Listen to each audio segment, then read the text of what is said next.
banjir merendam belasan desa di Kecamatan Matangkuli, Kabupaten Aceh Utara. Hingga Selasa sore, 8 Oktober kondisi air masih tinggi dan berdampak ratusan rumah warga di kawasan daerah aliran sungai.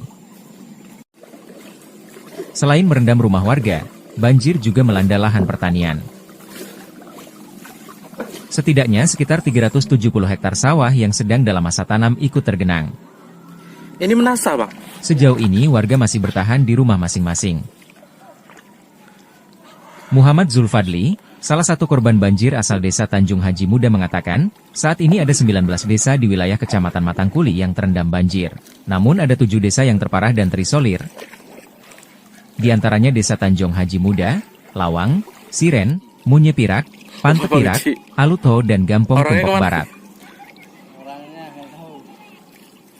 Tim Liputan Aceh Video.